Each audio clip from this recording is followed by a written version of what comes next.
ሴቶች በስተው የወንዶች ቁጥር በማነሱ ምክንያት ሴቶች የባል ኪራይ መጀመራቸው ተሰምቷል። ወንዶች ጥቂት ሲሆኑ ሴቶች ደግሞ ከፍተኛ መሆናቸው ነው የተገለጸው።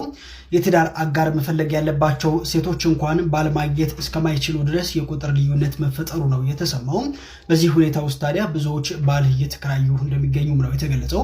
ዘ ኒውዮርክ ፖስት ባወጣው ዘገባ መሰረት ታዲያ በላቲቪያ ውስጥ የሴቶች ቁጥር ከወንዶች በ15.5 በመቶ እንደሚበልጥ የገለጸ ሲሆን በዛ ሀገር ውስጥ ታዲያ የሚያስገርመው አንድ ወንድ ልጅ ከ10 እስከ 12 ሴቶችን የጋብቻ ጥያቄዎችን እንደሚያቀርቡለት ነው የተገለጸው። እኔ ይቅርታ አድርጉልኝና እንደው ያነስንም አንመስልም። ጭራሽ ሴቶች ይወጡና ምን ይላሉ? ድሮም ወንዶች ስትባሉ ጉድ የሰራኝ ወንድ ነው፣ አጠገቤ ወንድ አላደርስም ይባላል። እናንተ ሀገር ላቲቪያ ጥሪኝ።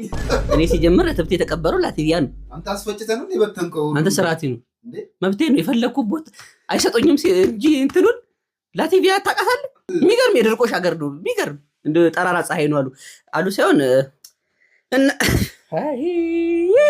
እሺ እንደው ነው ገበያው ግስ ያለ አለውላችሁ። እንግዲህ ተሽሞኑን ቁጭ ብለናል። ሜዲካላችሁን ይዛችሁ መጥታችሁ በስነ ስርዓት እንደ ኤምባሲ ታስገባላችሁ። ቀጠሮ ጊዜ ያላችሁ አው ነው ተዘጋጅተናል። ቀይ ምን ያደርጋል ትሊዮጋጋው ጠይሙ ነው እንጂ የደስ ያለው ከጠይምም ሻንቅላ ለዛውም ከጠይምም ሻንቅላ መረጦ ባሪያ። አረ ቀን ወጣልን ወገን። እልልበል እዚህ እንደጨው ነው አይደለም። ቻንስ አለን ከ10 እስከ 12 ከተባለኩ